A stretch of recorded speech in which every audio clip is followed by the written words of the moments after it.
فريق الوداد البيضاوي يتوج هذا اليوم بطلا للمغرب. بداية هذه النشرة رياضية، والحدث هذا اليوم إحراز فريق الوداد البيضاوي لقب بطولة المغرب لكرة القدم لموسم 2009-2000 مستفيدا بذلك من هزيمة الرجاء بالرباط أمام الجيش الملكي ب1-0، وبذلك يضيف فريق الوداد لقبا آخر لخزانته المليئة بالألقاب. نتابع أقوى لحظات هذا التتويج مع سهام بوخليف. طلبوا من المخرج السي عبد الحق العمري انه بعد تنفيذ ضربه خطا يعطينا العمليه بالعرض البطيء باش نقربوا المشاهد الكريم من هل اسقاط اللاعب كان داخل مربع العمليات ام خارج مربع العمليات. داخل مربع على ليميت اذا كانت زعلنا راه غادي تكون ضربه جزاء، ولكن بالنسبه لي انا هو في نسبه يمكن كانت بعيده على الحكم، شاف بانها خارجه. وللامانه قدمنا العمليه بالعرض البطيء، اجدو ينفذ وفهمي وبعيد، خطيره لفائده الوداد. ومن حسن فهمي ضربت في المكان اللي واقف فيه هو، كون جات الجهه الاخرى. هذه الخبره ديال فهمي، لان فهمي هو من وضع الحاجز الدفاعي لفريق هدف لفائدة فريق الوداد، هدف لفائدة الوداد بواسطة مصطفى بيدودان. مصطفى بيدودان يسجل هدف لفائدة الوداد، وسنتابع رد الفعل بالرباط والخميسات. جمهور الوداد هنا يشجع الفريق، وهدف في مرمى فريق الفتح الرباطي بواسطة مصطفى بيدودان. البطولة حتى الآن هي لفائدة الوداد، انتصار الوداد وتعادل الرجاء وفوز دفاع الحسن الجديدي يمنح البطولة للوداد حتى الآن. وهذه الضربات الرأسية تقريبا واحد 5 ولا 6 ضربات رأسية كانت خطيرة على فريق الفتح. إذا بالنسبة للضربات الرأسية كانت هي المسألة القاتلة بالنسبة لفريق الفتح، هاي الضربة ديال الرأسية ديال مصطفى بيدودان اللي عطات الهدف. ونتابع بالعرض البطيء المحاولة والهدف لفائدة فريق الوداد بواسطة مصطفى بيدودان. تمريرة ذكية واستغلال أذكى للاعب بيدودان، وتمريرة من لويسي اللاعب المتأخر. إذا الوداد متفوق بهدف ل0، والبطولة حتى الآن هي للوداد في انتظار ما ستسفر عنه لقاءات الخميسات والرباط.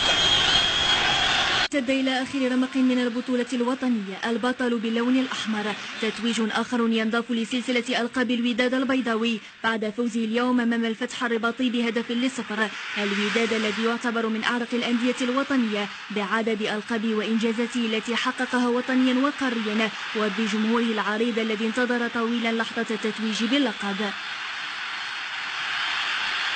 ما اكذبش عليك، شعور لا يوصف. الحمد لله، يعني ماشي غير الهدف اللي سجلت هو اللي عطى البطوله، فاللاعبين ضربوا واحد المجهودات يعني جباره، لولا هما ما كانش غادي يسجل.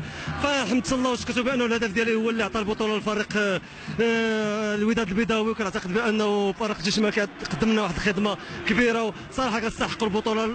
اخر مقابله كان هو الحاسم، والحمد لله استطعنا باش نزيو اللقب. لتنهديو اولا الجمهور الودادي الحقيقه اللي كانت تيجي تساندنا طيله المقابلات.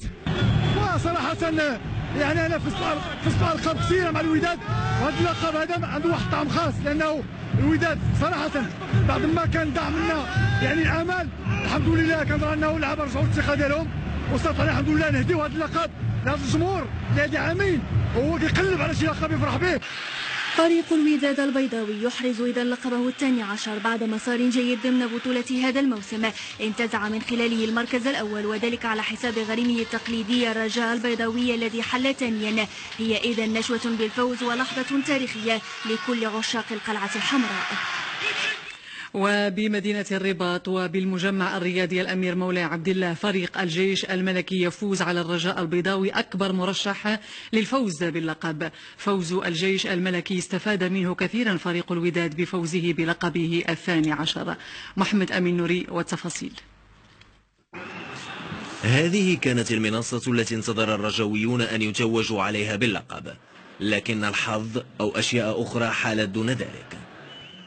مئات بل الآلاف من الجماهير الرجاء والجيش الملكي حجت من كل مكان لمتابعة مواجهة استثنائية بكل المقاييس، سيما بالنسبة لفريق الرجاء البيضاوي الذي تكبد جماهيره الوفية عناء السفر من البيضاء وحضور لقاء انتظروا أن ينتهي بمهرجان تتويج أخضر لفريق الرجاء. في النهاية حضرت الجماهير وغاب المؤدى الثقني للفريق الأخضر. فريق الرجاء البيضاوي ظهر في هذا اللقاء مجردا من روحه الهجومية والقتالية، وتلقى في دقيقة 60 هدفا من توقيع جواد ودوش. هذا كان هدف الفوز لفريق الجيش الملكي. ليستيقظ جمهور الرجاء على وقع صدمة لم تكن متوقعة، غليان المدرجات تعدى كل الخطوط الحمراء. الرجاء بحثت عن التعادل بشكل محتشم ودون جدوى.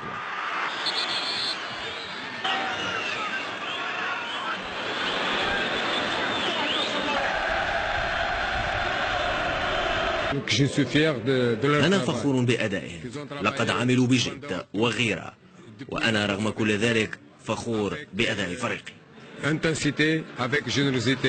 كنا حكم نزيه في هذه المقابله بين الرجاء والوداد، والحمد لله الكره المغربيه هي اللي انتصرت في هذا سميتو، لان شفنا كره وشفنا ملعب مملوء عن كامله تقريبا بالجماهير الرجاويه وديال الجيش. هكذا إذن أجل حلم التتويج باللقب الذي كان على مرمى حجر من الرجاء إلى موسم قادم. وبعد انتهاء مقابلة الوداد البيضاوي والفتح الرباطي والتي فاز بها الوداد، عمت الفرحة شوارع الولاية. لنتابع. مباشرة بعد إعلان الوداد البيضاوي بطلا لهذا الموسم وللمرة 17 في تاريخه الحافل، خرجت الجماهير المحبة للنادي إلى مختلف شوارع المدينة للتعبير عن فرحتها وسرورها. إنجاز تأتى للوداد بعد صراع قوي على اللقب مع الغريم التقليدي الرجاء. الجماهير تعتبر الإنجاز تأكيدا على صحوة الفريق هذا الموسم. وديما وداد وتبارك الله الجمهور ديال الوداد، وان شاء الله ان شاء الله ان شاء الله الكره المغربيه غترجع ان شاء الله كما كانت بفضل الدراري اللي كاينين. شتي الكره كيفاش دازت. رجاوي والجمهور ديال الوداد، الجمهور ديال الرجاء تيحيي الجمهور ديال الوداد وتنتمنى لهم بجوجهم التوفيق ونتمنى الكره المغربيه التوفيق. فرحانين اليوم بهذا الفوز ديال البطوله ديال الوداد البيضاوي، على العام كامل هما كيجتهدوا، وكان هذا الانتصار فريق الوداد البيضاوي والجمهور ديالو، وان شاء الله غتشوفونا العام الجاي في عصبه الابطال. الماتش داز صراحه داز شويه هادشي كي الوداد قلبت على الانتصار، وحنا ما عندناش اداء قدر ما همنا ان الوتيتر يعني اللقب، همنا اليوم واحد ربحنا ب1-0 الحمد لله. وسط البيضاء وبالضبط بالقرب من المدينة القديمة المعقل التاريخي لوداد الأمة، مئات المشجعين يعبرون بعفوية عن حبهم لفريق كبير أهدى لجمهوره اللقب والفرحة. في